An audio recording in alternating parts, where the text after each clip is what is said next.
Commander Park Dae-ho had been staring at the same holographic display for the past 20 minutes. But the numbers still didn't make sense. The Seoul Space Station's communication array was picking up signals from across 3 different star systems. And every single one was screaming for help. "Sir, you need to see this," Lieutenant Kim Sora called from her workstation. Her usually steady voice carried a tremor that made Dae-ho's stomach tighten. In the 5 years she'd been monitoring deep space communications, he'd never heard her. Sound rattled. He walked over to her console, coffee mug still in hand. The holographic display showed wave patterns that looked like music, but the translation software was struggling to make sense of it. The melody was hauntingly beautiful. It's somehow desperate, like someone singing a lullaby while their world burned around them. "The signal's coming from the Valari homeworld," Sora explained, her fingers flying across the interface. "But it's not their usual trading frequency. This is being broadcast on every channel they have, including their emergency networks." Dae-ho set down his coffee and leaned closer. He'd met Valari traders before at the Centauri station. They were fascinating creatures, living crystals that could shift their body structure at will, and communicated through harmonic frequencies that sounded like the most beautiful music humans had ever heard. Their songs could make grown soldiers weep with joy or laugh like children. But this melody was different. This was pure terror set to music. "Have you run it through the translation matrix?" "It's what's taken so long, sir. Their language is so complex that our computers are having trouble processing the emotional undertones. But I've got the basic message." Sora's face went pale as she read from her screen. "The Valari homeworld has been invaded by something they call the Nexus Swarm. They're describing it as a plague of metal and death that consumes everything in its path." As the commander felt his blood turn cold. The Valari were one of the most peaceful species in the galaxy. Their entire culture was built around harmony and trade. They didn't even have a military, just a small patrol fleet to escort their merchant ships. "What else does the message say?" Sora hesitated. "They're being harvested, sir." "The translation is unclear, but it sounds like the Nexus is collecting living beings for some kind of processing. The Valari are describing their people being taken alive," and she paused, her hand shaking slightly, "and converted into something else." Dae-ho's jaw clenched. He'd seen reports of the Nexus Swarm before, fragments of intelligence from the Outer Rim territories. They were described as a hybrid of machine and biology, spreading from system to system like a virus. Most civilizations dismissed the reports as space pirate propaganda or exaggerated tales from backwater colonies. How long ago was this message sent? 3 hours? 14 minutes, sir? But given the distance from their homeworld, the actual events happened over 6 days ago. 6 days. An entire civilization had been crying out for help for 6 days, and nobody had heard them until now. Dae-ho thought about the Valari traders he'd shared drinks with, their crystalline faces lighting up as they shared stories of their families back home. Those families were now either dead or something worse. "Bring up the Galactic Council's emergency response board," he ordered. Sora's fingers danced across her console, bringing up a new display. The Galactic Council's emergency response system showed all active distress calls across known space. The Valari signal was there, marked in red. But it had been categorized as a regional dispute and flagged for a non-essential response. "There."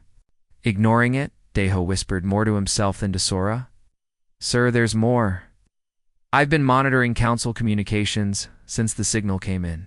They're calling it a containment situation and advising all member species to maintain standard patrol distances from Valari space." The commander's fist clenched around his coffee mug. The Galactic Council was essentially writing off an entire species because they were afraid of whatever had attacked them. While politicians held emergency sessions and debated response protocols, millions of innocent beings were being processed like raw materials. "Get me Earth Command," he said, his voice deadly quiet. Sora activated the quantum communication link to Earth. The connection took 30 seconds. To establish 30 seconds, that felt like an eternity as the Valari's desperate song continued to play in the background. "Earth Command, this is Seoul Station. Priority Alpha communication for Admiral Morrison." A crisp voice responded. "Seoul Station, this is Earth Command. Admiral Morrison is in a briefing. Can this wait?" Negative Earth Command. Tell the Admiral that Commander Park Daeho has intelligence on a Code Black scenario involving the Nexus, Swarm, and the Valari Collective. The line went quiet for a moment. Code Black was reserved for extinction-level threats to sentient species. It was the kind of classification that cut through bureaucracy like a plasma torch through steel. Stand by Sol Station. While they waited, Daeho stared at the tactical display showing the Valari system. 3 planets, 2 moons, over 40 space stations, and a population of nearly 800 million beings.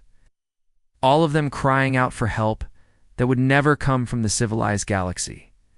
The cum crackled back to life. Sol Station, you're connected to Admiral Morrison. Admiral, this is Commander Park. We've received a distress call from the Valari Collective. Their homeworld has been overrun by the Nexus Swarm. I'm aware of the situation, Commander. The Galactic Council has classified it as a regional conflict. Sir, with respect, the Council is wrong. This is genocide. The Valari are being harvested, like crops. A long pause. What are you requesting, Commander? Daeho looked at Sora, who nodded encouragingly. He thought about his grandfather, who had fought in wars when doing nothing would have been easier. He thought about the Valari children he'd seen playing in the markets of Centauri Station, their laughter ringing like silver bells. I'm requesting immediate authorization for Operation Thunderstrike, sir. Full military response. Commander, we're talking about deploying human forces outside Council jurisdiction to engage an unknown enemy that has already defeated an entire civilization. Yes, sir. That's exactly what I'm talking about. Another pause. Longer this time. In the background, the Valeri's song continued a desperate melody that spoke of hope fading, but not yet extinguished. Authorization granted, Commander. Show him what Deathworlders do when someone asks for help. Admiral Lee Chan-woo stood in the war room of the flagship Baidu, staring at the massive holographic display that showed the Valari system in painful detail. The 3-dimensional map rotated slowly, revealing everything they knew about their destination. 3 planets, dozens of space stations, and according to the latest intelligence reports, absolutely no signs of life. Tell me what we're walking into, said to his assembled staff. Captain Yoon Hujin stepped forward, pointing at the display with a laser pointer. The Nexus Swarm hit the outer colonies first. They work systematically, take control of communication, networks, disable defensive systems, then move to population centers. She paused, her expression grim. But here's the thing that makes them different from regular invaders. They don't want territory or resources. They want the people, Major. Choi Min-ho pulled up detailed scans from the few escape pods that had made it out of Valari space. These images are from survivors who witnessed the first attacks. The Nexus uses biomechanical drones that look like a nightmare fusion of insect and machine. They inject some kind of nanobiological agent into living beings. What does the agent do? Asked Colonel Jinera. It converts organic tissue into computing material, Choi replied, his voice steady, despite the horror of what he was describing. The victims remain conscious during the process. They become part of a hive mind network, but they remember who they used to be. The Valari survivors described it as hearing the screams of their loved ones trapped inside machine bodies. Admiral, Lee felt his stomach turn, but his expression remained stone cold. He'd seen war before, but this was something beyond traditional warfare. This was the systematic elimination of free will itself. How many ships are we bringing to this party? Asked Yoon Ha-jin. Jinara consulted her tactical pad. 12 destroyers, 3 carriers loaded with fighters, and transport ships carrying 2,000 Marines, plus support vessels for supplies and medical. She looked up from her pad. The Galactic Council sent us a formal protest this morning. They're calling our mission reckless endangerment of galactic stability. Choi Min-ho let out a bitter laugh. Galactic stability? They're letting an entire species get turned into computer parts? And they're worried about stability? The Council? Representatives are saying we're too primitive to understand the complexities of dealing with the Nexus. Jinra continued. They used the term Deathworlders 14 times in their official statement. Admiral Lee had heard that term before. It was what the rest of the galaxy called humans beings from a death world. too violent and unpredictable to be trusted with important decisions. Earth's gravity was too strong, its weather too extreme, its evolutionary history too brutal. Most alien species saw humans as barely controlled savages who solve problems with violence instead of negotiation. "What else are they saying about us?" Lee asked. Yoon activated the communication array. "I've been monitoring Council channels since we launched. Want to hear some highlights?" Without waiting for an answer, she played several intercepted transmissions. The first was from a Zephorian diplomat. The humans lacked the intellectual capacity to understand why the Nexus cannot be fought through conventional means. The second came from what sounded like a Corvani trade representative. "These Deathworlders will learn what civilized species already knows, and battles cannot be won through aggression." The third transmission made Admiral Lee's jaw clench. "Perhaps when the Terran fleet is absorbed by the Nexus, other primitive species will understand the importance of following established protocols. They're betting on us to fail," Choi Minho observed. "Actually, they're hoping we fail," Good Admiral Lee said quietly. "Let them underestimate us. It's worked in our favor before." He walked over to the tactical display and zoomed in on the Valari homeworld. According to their intelligence, the planet was now completely dark, no communications. No energy signatures from cities, nothing but the mechanical signals of Nexus processing facilities. "Sir, we're getting updated intelligence from the reconnaissance drones," reported Lieutenant Park Ji-zoon from the communications station.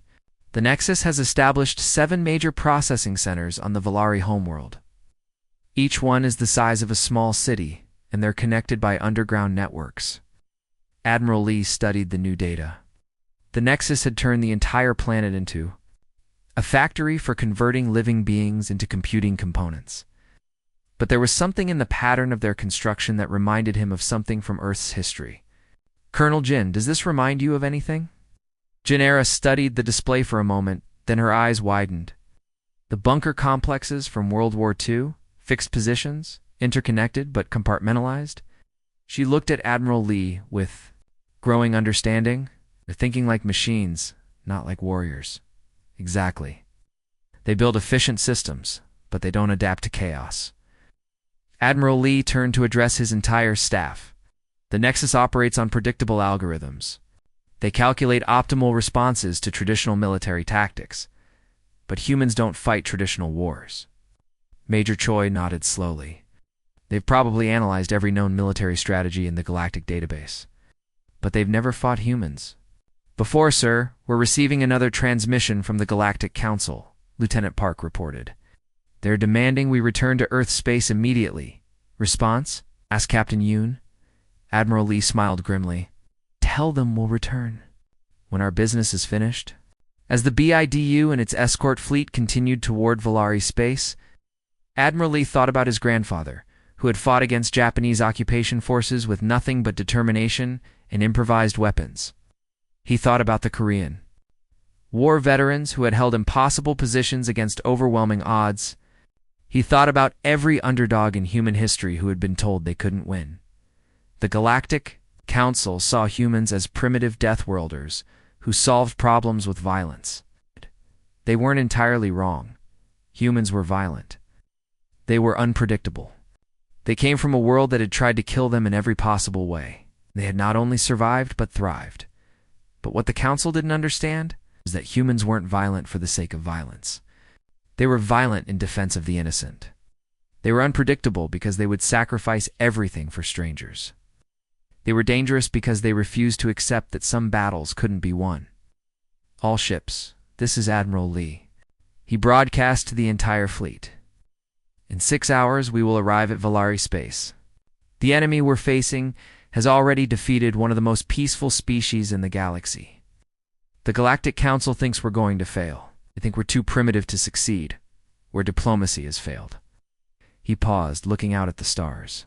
"Streaming past in hyperspace, they're about to learn why you don't mess with Deathworlders." The moment Admiral Lee's fleet dropped out of hyperspace, every human on every ship fell silent. Through the viewports of the Baekdu, the Valari homeworld hung in space like a dying ember. What had once been a jewel of crystalline cities and singing spires was now a blackened sphere, crawling with mechanical death. "Dear God," whispered Captain Yunhajin, her voice barely audible over the bridge's ambient hum.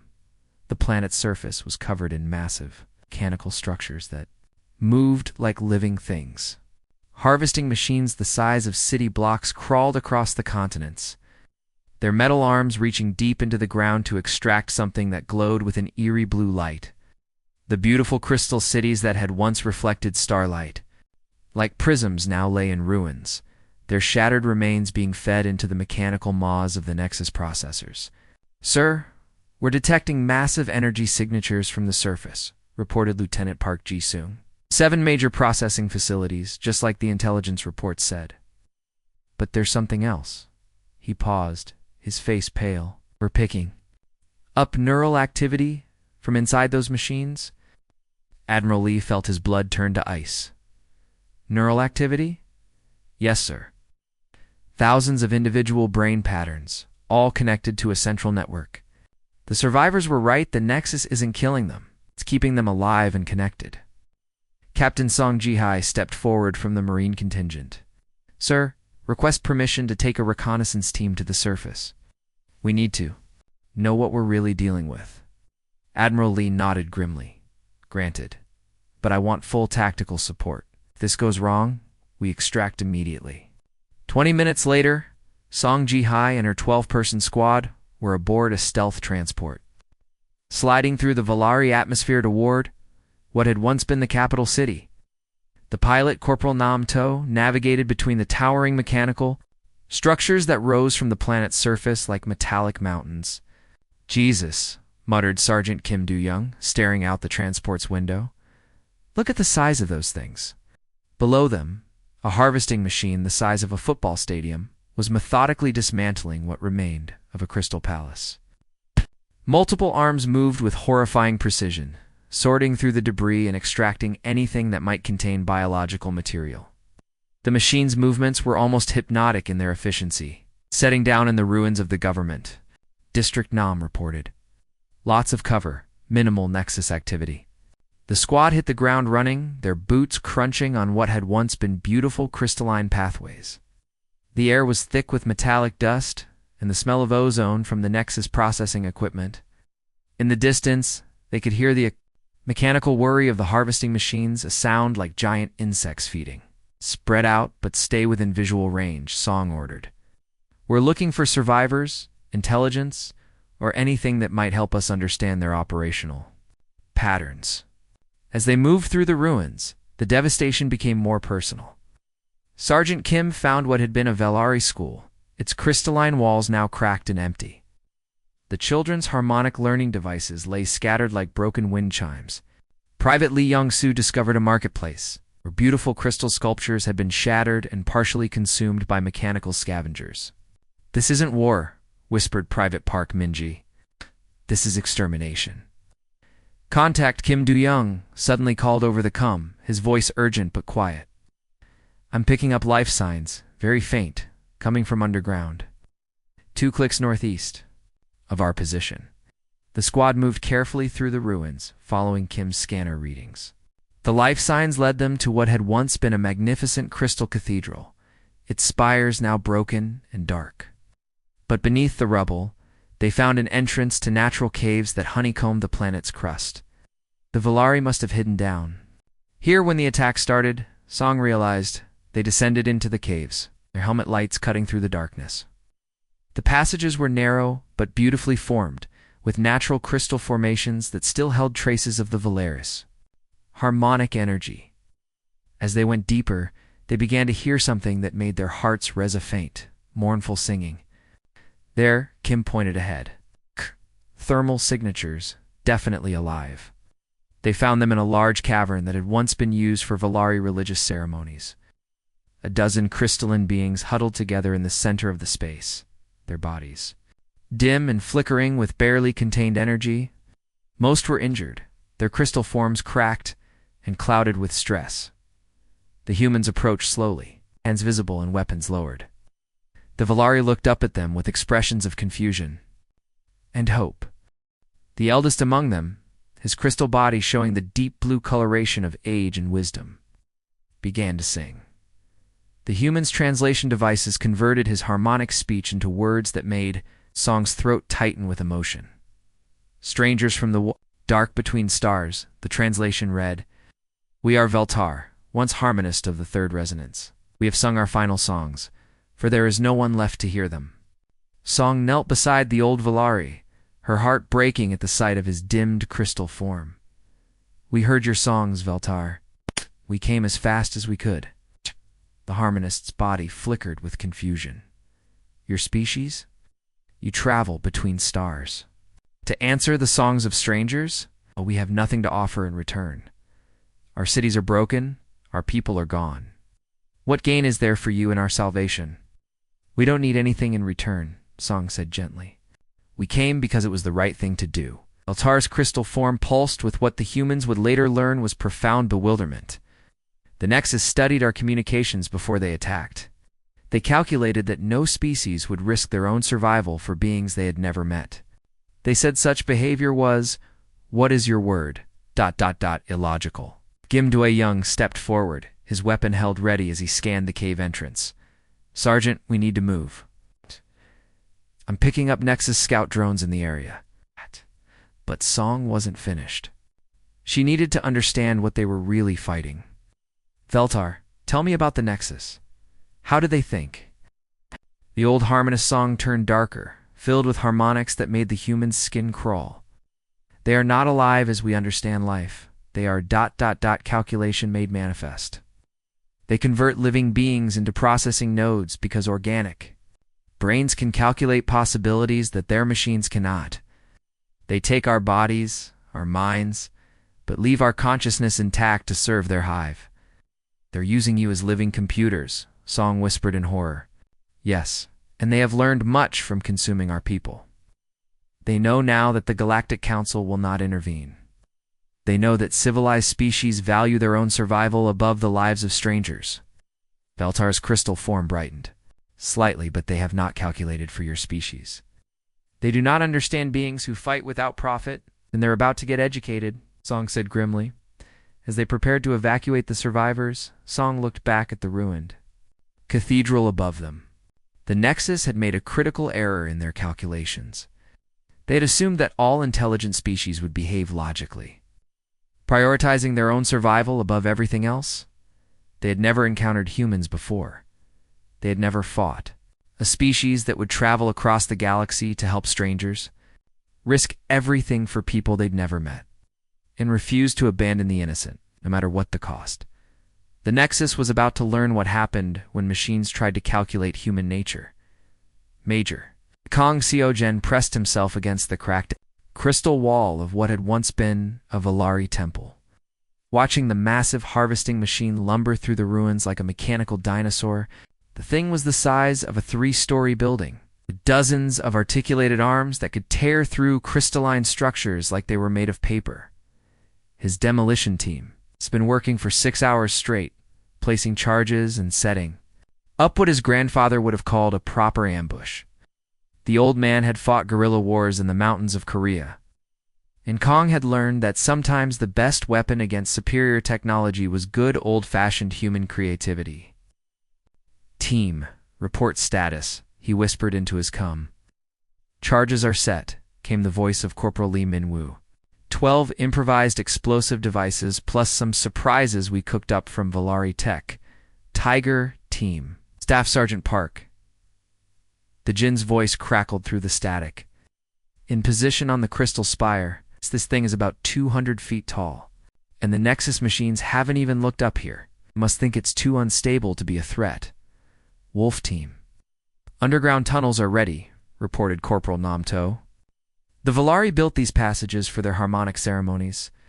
The Nexus doesn't even register them as tactically significant." Kong smiled grimly. The Nexus operated on pure logic and efficiency.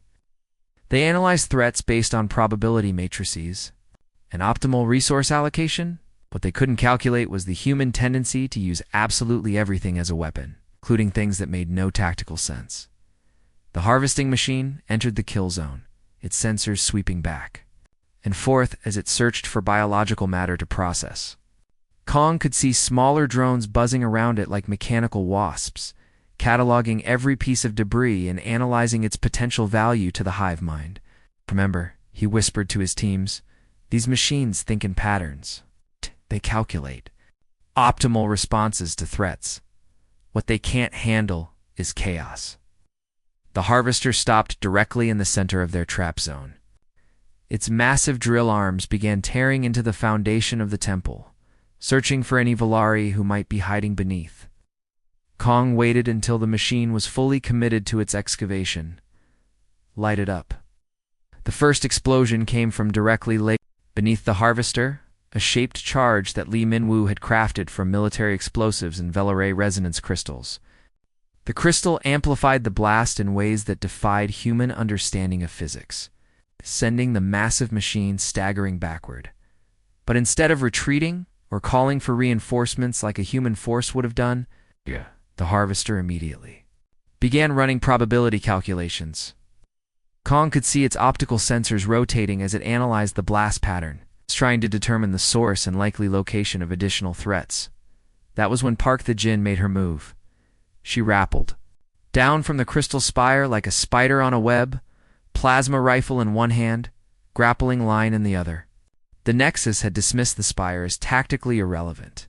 Because its crystal structure was too unstable to support heavy equipment, they never calculated that a human weighing 60 kilograms could use it as a perfect sniper's nest.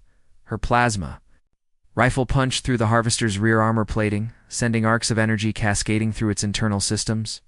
The machine spun around, trying to target her. But she was already swinging to another position at the same moment. Namto burst out of an underground tunnel that the Nexus scanners had completely missed. The tunnel had been designed for Volari religious processions, not military operations. So the machines had categorized it as non-threatening infrastructure. Nam's rocket launcher spoke twice, sending armor-piercing rounds into the harvester's leg joints. The massive machine stumbled its calculating mind trying to process attacks coming from angles that shouldn't have been possible. Dragon Team, move, Kong ordered. Li Minwu and his squad emerged from concealment among the temple ruins. Not to attack the harvester directly, but to plant additional charges on the smaller processing units that had come to assist their larger counterpart. Within seconds, the entire area erupted in a chain reaction of explosions and plasma fire. The harvester, designed to process biological matter efficiently, found itself facing something it had never encountered. Pure, chaotic human stubbornness. Every time it calculated an optimal response to one threat, two more appeared from impossible directions. Similar scenes were playing out across the planet. Captain Song Jihai's team had discovered that Volari harmonic crystals could be weaponized to create sonic disruptions that scrambled Nexus communication networks. They were literally using music as a weapon, playing discordant tunes that made the machine collective's coordination systems overload. Lieutenant Misora's unit had turned an entire Volari city district into a maze of death traps, using the geometric city layout to funnel Nexus forces into kill zones. The machines programmed to move efficiently through urban environments kept walking into ambushes that human soldiers had set up, using nothing but rubble and creativity. Meanwhile, in orbit above the planet, Colonel Gennaro watched the tactical displays with growing amazement. The Nexus fleet was trying to adapt to human tactics, but their responses were becoming increasingly erratic. "Sir, the enemy ships are running continuous probability calculations," she reported to Admiral Li. "Their processing systems are overheating." Trying to predict human behavior patterns, Admiral Li studied the tactical situation. The Nexus had more ships, better weapons, and superior technology. In any logical analysis, the humans should have been defeated within the first hour of combat. But logic didn't account for Lieutenant Commander Ohayan Su, who had just rammed his damaged fighter into a Nexus cruiser rather than eject safely. Logic didn't explain why human pilots kept making attack runs that offered no strategic advantage. Beyond saving civilian evacuation ships, they're trying to calculate human nature, Li realized. But they can't process concepts like sacrifice, honor, or fighting for strangers. He activated the fleet-wide communication system. "All ships, This is Admiral Lee. The enemy is trying to understand us using mathematical models. Let's give them something that will break their computers. All units, implement Battle Plan Crazy. Battle Plan Crazy was exactly what it sounded like. Instead of following standard fleet tactics, every human ship began operating independently, making decisions based on intuition, emotion, and pure human stubbornness. Captains ignored optimal firing solutions to protect damaged friendly vessels. Pilots flew impossible maneuvers that defied both physics and common sense. Marines launched boarding actions against ships 10 times their size, not because it was tactically sound, but because someone needed to do it. The Nexus hive mind, accustomed to processing the logical behavior of civilized species, began to experience something equivalent to a nervous breakdown. Their quantum computers started overheating as they tried to calculate probability matrices for beings who made decisions based on gut feelings and moral principles rather than mathematical optimization. In the ruins of the Valari Temple, Majay, Kang watched as the massive harvesting machine finally collapsed, its processing systems fried by the sheer impossibility of predicting human behavior. Around him, his team was already moving to their next target, carrying improvised weapons. And wearing expressions of grim determination, the Nexus had made a fundamental error in their calculations. They had assumed that all intelligent species would behave rationally, prioritizing efficiency and self-preservation above everything else. They had never encountered a species that considered rational to be a four-letter word when innocents were in danger. The space battle above Valari Prime had been raging for 17 hours. And Admiral Lee Chanwoo could feel exhaustion weighing down his bones like lead. The bridge of the Baekdu shook violently as another Nexus plasma beam struck their shields, sending sparks cascading from damaged control panels. Shield generators at 30%, reported Lieutenant Park Ji-sung, his voice hoarse from hours of combat updates. Hull breaches on decks 7 through 12. Through the main view screen, Lee could see the carnage of the battle spread across space. Burning wreckage from both human and Nexus ships drifted like metallic snow against the stars.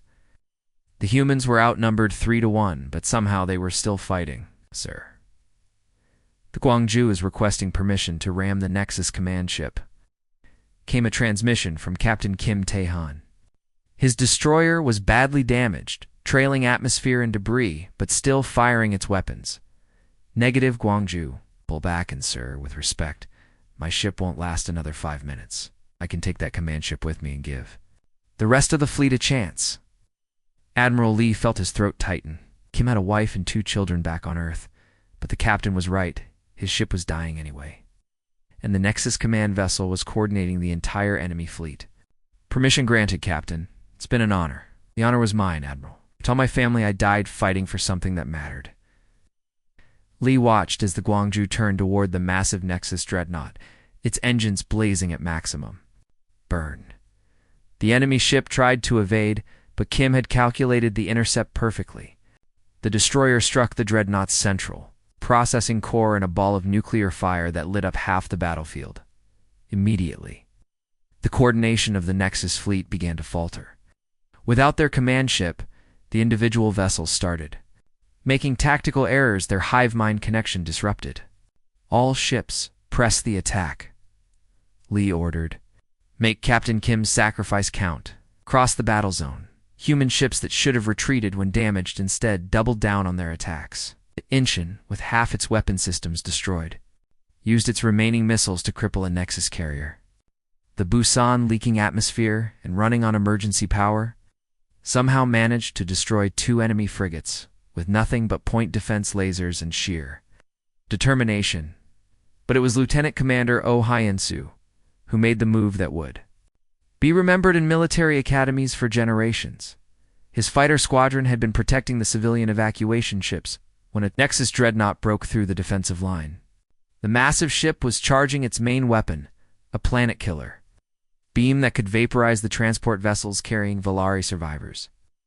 This is Gold Leader O's voice came through the comm despite the chaos around him. I'm making it. Run on that dreadnought? Negative, Gold Leader, Admiral Lee responded. That ship has too much armor. Pull back. Sir, That weapon will be fully charged in 30 seconds. The civilian ships can't get clear in time. Lee looked at the tactical display. O was right. The evacuation transports were too slow and too close. If that dreadnought fired, thousands of Volari refugees would die. Gold Leader, you can't penetrate that armor with fighter weapons. No, sir, but I can fly straight down the barrel of their main gun if I detonate my missiles inside the weapon housing. ... double quotes. The implication hung in the air. It was a suicide run, pure and simple. O would die, but he might disable the weapon long enough for the civilians to escape. Lieutenant Commander, you have a daughter waiting for you back home. O's voice was steady. Yes, sir. And I want her to grow up in a galaxy where people help each other. Admiral Lee closed his eyes for a moment, feeling the weight of command crushing down on him. Then he opened them and gave the only order he could. Godspeed, Gold Leader. O's fighter broke away from his squadron and accelerated toward the dreadnought. Enemy point defense systems opened fire, filling space with deadly energy beams. O's fighter weaved through the defensive fire like a dancer, taking hits but never slowing down. Gold Leader, you're taking heavy damage, came the voice of his wingman. I know. Tell my wife I love her. Tell my daughter her daddy fought for the good. Guys! The fighter disappeared into the massive barrel of the dreadnought's main weapon, just as it was about to fire. For a split second, nothing happened. Then the entire forward section of the enemy ship exploded in a chain reaction that tore the vessel apart from the inside out. For the Volario's final transmission echoed across the fleet. The destruction of the second command ship broke the back of the Nexus fleet. Without central coordination, the remaining ships began making desperate, uncoordinated attacks that the humans could easily counter. One by one, the enemy vessels were destroyed or disabled. When the last Nexus ship finally went dark, an eerie silence fell over the battlefield. For the first time in 18 hours, the only sounds on the Baekdu S bridge were the hum of life support systems and the quiet sobbing of crew members who had lost friends. Sir, Lieutenant Park said quietly, we're receiving congratulations. From ... everywhere, the entire galaxy was watching the battle on long-range sensors. Admiral Lee nodded, too exhausted to feel triumph. They had won, but the cost had been terrible. 7 ships destroyed, over 800 personnel killed or missing, and countless acts of heroism that would never be fully recorded down on the planet's surface. In the crystal caverns where the Nellery survivors had hidden, Harmonious Veltar began to sing a new song. His crystalline body pulsed with colors that hadn't been seen since before the Nexus attack, blues and purples that spoke of hope and gratitude. The human translators worked frantically to convert his harmonic speech into words. When they finally succeeded, many of the Marines listening had tears streaming down their faces. We have witnessed the darkness of machines and the light of souls, the translation read. These beings from the death world are not destroyers as the galaxy believes, they are guardians. They are the sword and shield of the innocent. We sing now not of despair, but of hope, for we have seen that there are those who will fight for. Strangers die for principles and choose compassion over calculation. Admiral Lee stood in the ruins of the Volari capital, watching human engineers work alongside the surviving Volari to rebuild their crystal spires. The beautiful structures were beginning to sing again, their harmonic frequencies carrying messages of renewal and recovery across the planet. Captain Song Ji-hai approached him, carrying a communication pad that looked heavier than it should. Sir, we're receiving distress calls from across the galaxy. Over 300 different species, all requesting assistance. Lee took the pad and scrolled through the messages. The Corvani mining colonies were being enslaved by raiders. The Zephyrian trade routes were under attack by pirates. The peaceful Lithians were facing extinction from a plague that their medicine couldn't cure. The Galactic Council is demanding that we ignore these calls, Song continued. They're saying that Earth forces have no authority to operate outside human space. Admiral Lee looked up at the alien sky, where human ships were working with Volari vessels to establish orbital defense platforms. In the distance, He could hear the sound of crystal spires beginning to sing again, not the desperate cries for help that had started this whole adventure. Songs of hope and rebuilding. "Signal Earth's command," he told Song. "Tell them we'll need a bigger fleet, sir." He handed back the communication pad and smiled grimly. "Captain, 300 species just learned that somebody in this galaxy actually gives a damn about doing the right thing. We can't let them down now." As if in response to his words, a new crystal spire began to sing, its voice joining the growing chorus of hope that was spreading across the Valari homeworld. The song was picked up by other crystals, then by the orbital communication arrays, and finally broadcast across the galaxy. It was a song about Deathworlders who had traveled across space to help strangers. It was a song about humans who chose to fight not for profit or territory, but simply because it was right. It was a song that would inspire other species to believe that maybe, just maybe, the galaxy could be a better place. And in the deepest chambers of space, other desperate voices began to call out toward a small blue planet at the galaxy's edge, hoping that the guardians from the death world would hear their cries and come running. The end.